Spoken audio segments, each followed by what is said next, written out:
October 27th, 2006, Game 5 of the World Series. Detroit Tigers down 4-2 in the ninth inning. Justin Verlander throws to the plate. That moment, it wasn't the end of Detroit's heartbreak story. It was just the beginning of another chapter. Detroit, the Motor City, a place where they don't just build cars, they build hope. And then watch it get traded away for prospects who never pan out. This is the story of almost dynasties, almost championships, almost getting it right. If heartbreak were a sport, Detroit would have more trophies than the Yankees. But here's the thing about Detroit fans, they keep coming back. Because sometimes, almost is just the warm-up act for something beautiful. The Cinderella that couldn't find her slipper. Let's start with 2006. The Detroit Tigers hadn't been to the World Series since 1984. That's 22 years of waiting. But this team felt different. Justin Verlander was a rookie sensation. Ivan Rodriguez brought championship pedigree. Maglio Ordonez could hit a baseball to the moon. When Maglio launched that 3-run homer to beat Oakland in the ALCS, grown men cried in the streets of Detroit. The Tigers were going to the World Series. USA Today's Bob Nightingale captured the mood perfectly when he predicted Tigers in 3. Detroit entered as massive favorites against an 83-win Cardinals team that barely backed into the playoffs. Game 1. Tiger Stadium was electric, and then Justin Verlander, the rookie phenom, got absolutely rocked. 7 runs. The Cardinals took Game 1 7-2, but Detroit bounced back. Game 2 belonged to Kenny Rogers, who pitched 8 scoreless innings. Craig Monroe became just the 5th player in World Series history to homer in his first 2 games. The series was headed to St. Louis tied 1-1. Detroit still felt confident. They shouldn't have. What happened next was vintage Detroit sports. The offense disappeared. The defense made crucial errors. In Game 5, with Detroit clinging to a 2-1 lead, Verlander, trying to turn a double play, threw the ball into left field. The error tied the game. David Eckstein, who would win World Series MVP, drove in the winning run. The Cardinals won 4-2, clinching their 10th championship. Albert Pujols summed it up perfectly. They make some errors, we take advantage. The Tigers had come so close to ending their 22-year drought. Instead, it would eventually stretch to 40 years and counting. But this wasn't even Detroit's most painful near miss. Because sometimes the worst heartbreak isn't losing in the championship. It's watching what you gave away become someone else's dynasty. The trade that built a dynasty for someone else. August 31st, 2017, 11:59 p.m. Eastern Time. With literally 1 minute to spare before the trade deadline, the Detroit Tigers traded Justin Verlander to the Houston Astros. At the time, it seemed smart. The Tigers were going nowhere fast with a 98-loss season. Verlander was 34, owed $56 million, and had a no-trade clause. Detroit got 3 prospects, Franklin Perez, Daz Cameron, and Jake Rogers. Perez was Houston's number 3 prospect. Cameron was the son of former All-Star Mike Cameron. Rogers was a defensive-minded catcher. On paper, not bad. But here's where the story gets painful for Detroit fans. Really, really painful. What happened next was Justin Verlander's renaissance, not decline. Renaissance. In Houston, Verlander didn't just pitch well, he became a Hall of Fame lock all over again. 2 more Cy Young awards, a no-hitter, 3 World Series appearances, 2 championships. The man Detroit thought was washed up threw his 3rd career no-hitter at age 36. He won the 2019 Cy Young unanimously. He finally got his World Series ring in 2022. Meanwhile, in Detroit, Perez never made it past AA.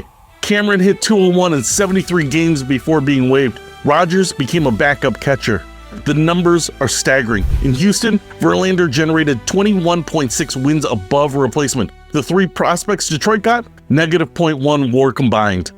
Bleacher Report ranked this trade number 20 among the biggest trades in sports history over the last 25 years. Not baseball history, sports history. But wait, it gets worse. In 2024, the Tigers finally made the playoffs again. Their opponent in the wild card round, the Houston Astros. And who was catching for Detroit? Jake Rogers, one of the prospects they got for Verlander. Rogers actually got a key hit in Detroit's upset win over Houston, which is beautiful, but also perfectly Detroit, taking 7 years to get revenge using a piece of the original trade. The Tigers helped start Houston's dynasty, then they helped end it. That's not strategy, folks, that's poetry. Dark, tragic poetry. The $214 million mistake. January 26, 2012. The Detroit Tigers just signed Prince Fielder to a 9-year, $214 million contract. The biggest deal in franchise history. This was supposed to be the missing piece. Miguel Cabrera and Prince Fielder in the same lineup? That's terrifying. Two players under 30 with at least 200 career home runs? That had only happened once before in baseball history. The backstory makes it even better. Prince grew up around Detroit when his father Cecil played for the Tigers. As a 12-year-old, Prince used to hit home runs into the upper deck of Tiger Stadium during batting practice.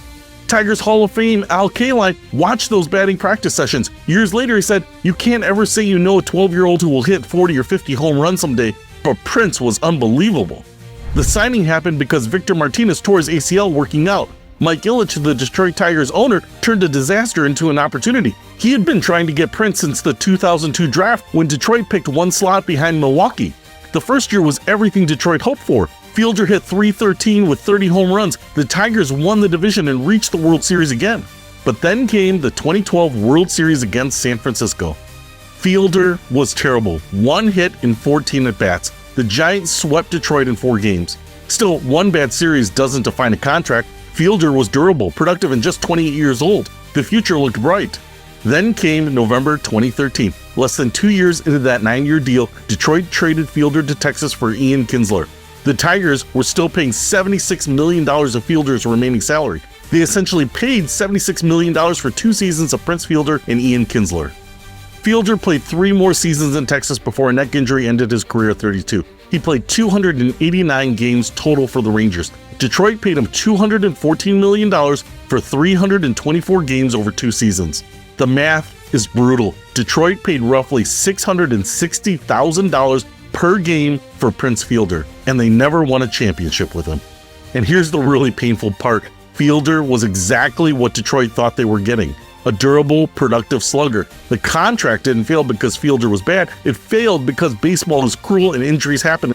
And sometimes $214 million isn't enough to buy a ring. The team that perfected almost. If we're talking about Detroit heartbreak, we have to talk about the Lions. Where do you want to even start? How about 1957? That's the last time Detroit won an NFL championship. The Lions are one of 4 franchises that have never played in a Super Bowl. The other 3? 2 expansion teams and the Cardinals, who started in 1898. But the Lions have perfected the art of the near miss. They don't just lose, they lose in ways that make you question the fundamental fairness of the universe. 1983. Eddie Murray lines up for a 43-yard field goal with just 11 seconds left against San Francisco. Make it, and Detroit stuns Joe Montana in the playoffs. Murray pushes it wide right. The Lions wouldn't make the playoffs again until 1991. 8 years of waiting because of one kick that traveled 43 yards in the wrong direction. The 1990s brought hope in the form of Barry Sanders, arguably the greatest running back in NFL history, a man who could make defenders miss in a phone booth. Sanders played 10 seasons in Detroit. He rushed for 15,269 yards. He won 4 rushing titles and the 1997 MVP award. In a decade with Barry Sanders, the Lions won exactly 1 playoff game. 1 playoff game with the greatest running back ever. In 1991, Detroit reached the NFC Championship game. They were hosting Washington with a Super Bowl berth on the line. The Lions lost 41-10. It wasn't even close. Sanders summed up his Lions career perfectly in his retirement statement. "I will truly miss playing for the Lions. How much he'd miss it was up for debate." He retired in 1999 at age 30, still in his prime, because he couldn't stand watching his talent get wasted. Sanders faxed his retirement letter from London and didn't even tell the team first. The reaction was anger, but years later, everyone understood. Barry Sanders saw his future. More 5-11 seasons, more wasted Sundays, more heartbreak. So he walked away from millions of dollars because he valued his sanity more than money. After Sanders retired, Detroit hired Matt Millen as team president. Millen, a former player and broadcaster with no front office experience, would spend 7 years turning the Lions into a national punchline. Under Millen, Detroit went 31-84. They lost an NFL record 9 consecutive playoff games. In 2008, they became the first team in NFL history to go 0-16. But even when Detroit finally found success, heartbreak followed. In 2024, the Lions had their best season ever. 15 wins, the number 1 seed, home playoff games. They were 1 game away from the Super Bowl, leading the NFC Championship 17-7 at halftime against San Francisco. And then, well, if you're a Lions fan, you know how the story ends. Detroit scored 3 points in the second half. San Francisco scored 27. The Lions lost 34-31, continuing the longest Super Bowl drought in NFL history. That's the Lions way. Get so close you can taste it, then watch it slip away in the most painful manner possible. Hockeytown's longest drought. Detroit is called Hockeytown for a reason. The Red Wings have won 11 Stanley Cups, more than any American franchise. In the 1990s and 2000s, Detroit was a dynasty. Steve Yzerman, Nicholas Lindstrom, the Russian Five, Scotty Bowman behind the bench. From 1991 to 2016, Detroit made the playoffs 25 consecutive seasons. That's a quarter century of hockey excellence, but dynasties don't last forever. In 2008, Detroit won their 11th Stanley Cup, beating Pittsburgh in 6 games. Heinrich Zetterberg won the Conn Smythe Trophy. That was their last championship. The drought is now 16 years and counting, the longest in franchise history. What makes it worse is how close they came in 2009. Detroit returned to the Stanley Cup Finals against Pittsburgh for a rematch. This time, Pittsburgh won in 7 games. Since then, Detroit has missed the playoffs 8 times in 16 seasons. The streak of 25 consecutive playoff appearances ended in 2017. The Red Wings moved from the iconic Joe Louis Arena to Little Caesars Arena, hoping a new building would spark a renaissance. Instead, they've had 4 losing seasons in 7 years. Legends like Lidstrom retired. Yzerman returned as a general manager in 2019, but the rebuild has been slow. Detroit's last playoff appearance was in 2016. For a city called Hockeytown, 8 years without playoffs feels like an eternity. The fans who watched 3 championships in 11 years are now watching their team fight for respectability. The undrafted team that almost lasted. Sometimes Detroit gets it right. Sometimes they find magic in unexpected places. Ben Wallace's story is one of those times. Wallace went undrafted in 1996. At 6 foot 9 inches, he was too small to play center, too slow to play forward. 58 players were selected ahead of him. Wallace later said he did bench press reps for every name called in that draft. I was on a mission to let everybody know y'all missed this one. After bouncing between Washington and Orlando, Wallace ended up in Detroit through the Grant Hill sign and trade in 2000. Orlando thought they were getting a superstar. Detroit got the foundation of a championship. Wallace became the heart of the going to work Pistons, 4 Defensive Player of the Year awards, the anchor of a defense that held 5 consecutive opponents under 70 points. In 2004, those Pistons shocked the basketball world. They upset the heavily favored Lakers in the finals, winning in 5 games. Wallace had 18 points and 22 rebounds in the clinching Game 5, and as an undrafted player was the best performer in a championship clinching game. Detroit reached the finals again in 2005, losing to San Antonio in 7 games. Wallace was the difference between 1 championship and 2. But then came 2006. Wallace wanted a max contract. Detroit offered less. He signed with Chicago for 4 years, $60 million. Wallace's departure marked the end of an era. Without their defensive anchor, the Pistons never reached another finals. Wallace played 4 more seasons but never won another championship. In hindsight, Detroit should have paid whatever Wallace wanted. He was the soul of the championship team. Instead, they let him walk for money, and the dynasty died with him. Wallace was inducted into the Basketball Hall of Fame in 2021. His jersey hangs in the rafters at Little Caesars Arena. But imagine if Detroit had kept him. Maybe they'd win in 2005. Maybe the dynasty lasts longer. That's another Detroit what if. Another almost. Another reminder that sometimes the best decisions are the ones you don't make. The psychology of almost. So why do Detroit fans keep coming back after decades of heartbreak? Why do we still believe? Maybe it's because Detroit understands struggle better than most cities. This is a place built by people who work with their hands, who understand that sometimes the best effort isn't enough. Detroit fans don't expect perfection, they expect effort, they expect honesty, they expect you to show up and fight, even when the odds are stacked against you. And here's the thing about all those near misses. They're creating the ultimate foundation for when success finally arrives. Think about it. When Detroit finally wins a championship, not if, when, the celebration will be unlike anything we've ever seen, because the fans will have earned it through decades of almost. That 2006 World Series loss, it hurt. But it also created memories that will make the next championship sweeter. The Verlander trade, painful now. But when Detroit's next championship pitcher takes the mound, fans will appreciate him more because they know what it's like to lose a great one.